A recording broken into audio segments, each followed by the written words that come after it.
আসসালামু আলাইকুম ভিউয়ার্স, আজকে আমি বানিয়েছি সয়াবিনের পাকোড়া বা সয়াবিন ফ্রাই বললেও চলে।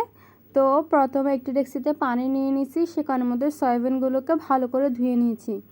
আসলে সয়াবিন ধোয়ার দরকার নেই, তাও ধুয়ে নিলাম, মানে সতর্কতা আর কি। সয়াবিনগুলোকে ভালো করে কচলে কচলে ধুয়ে নিয়ে সেগুলোকে একটি ফ্রাই প্যানে নিয়ে নিব।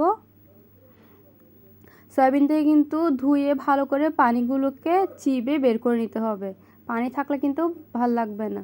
তারপর সেখানে দিয়ে দিব পরিষ্কার পানি দিয়ে ঢাকনা দিয়ে এগুলোকে সিদ্ধ করতে বসিয়ে দিব।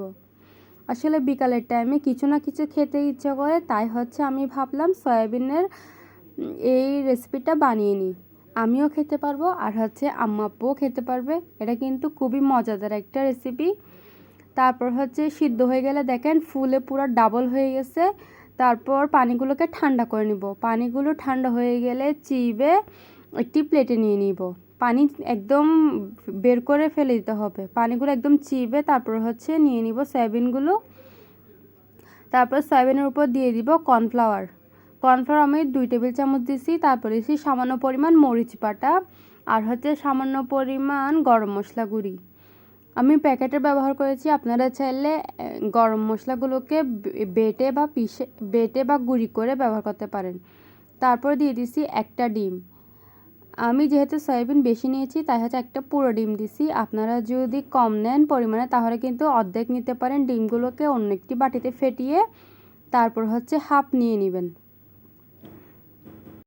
তারপর দিয়ে দিছি সামান্য পরিমাণ হলুদ গুঁড়ো, দিয়ে ভালো করে নেড়ে চেড়ে নিচ্ছিলাম। তারপর দিয়ে দিব ময়দা। আমি এখানে লবণও দিছিলাম, ওটা বলতে ভুলে গেছি। তারপর সবগুলোকে ভালো করে মেখে নিব। এখানে পানি দেওয়ার প্রয়োজন নেই, মেখে বুঝতে পারবেন পানি দিতে হবে নাকি দিতে হবে না। যদি ডিমটা একটু ছোট হয় বা সয়াবিন বেশি হয় তাহলে কিন্তু সামান্য পরিমাণ পানি দিয়ে নেবেন। আমার পানির প্রয়োজন হয়নি, তাই আমি পানি দিয়ে নেই। আপনাদের যদি প্রয়োজন হয় তাহলে দিয়ে দিবেন। আপনারা যখন সয়াবিনগুলো মেখে নেবেন তখনই বুঝতে পারবেন যে পানি দেওয়া দরকার আছে নাকি দরকার নেই। তারপর একটি কড়াইয়ে তেল গরম করে নিব। তেল গরম হয়ে গেলে সেখানে দিয়ে দিব সয়াবিনগুলো। আমি চামচ দিয়ে দিচ্ছি, আর আপনারা চাইলে হাতে একটা একটা করে দিতে পারেন।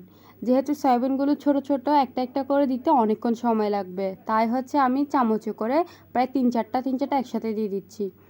তারপর ভালো করে উল্টে পাল্টে ভেজে নিতে হবে। সয়াবিনের এক পাশ ভালো করে হয়ে গেলে তখনই উল্টাবেন, না হলে কিন্তু একদম ভালো লাগবে না আর সয়াবিনগুলো ভেঙে যাবে। যেহেতু সয়াবিনগুলো আগে থেকে সিদ্ধ করা আছে তাই সয়াবিনের ভিতরে কুক হওয়া কিছু নেই, উপর দিয়ে ভালো একটা কালার চলে আসলে হয়ে যাবে। দেখেন একদম ফ্রাই হয়ে গেছে, তাই আমি এগুলোকে তুলে নিচ্ছিলাম তেল ঝরিয়ে। সবগুলোকে প্লেটে নিয়ে নিছি। দেখেন কি সুন্দর লাগছে দেখতে, খেতেও কিন্তু অনেক মজা হয়েছিল।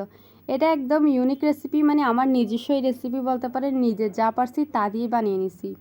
আপনারা কিন্তু ট্রাই করে দেখতে পারেন, খেতে এবং দেখতে অনেক ভালো লাগে। আর অনেক ক্রিস্পি ছিল উপরেরটা, যেহেতু কর্নফ্লাওয়ার দিয়েছিলাম তাই অবশ্যই কর্নফ্লাওয়ারটা দিবেনই। ধন্যবাদ এতক্ষণ সাথে থাকার জন্য। আল্লাহ হাফেজ।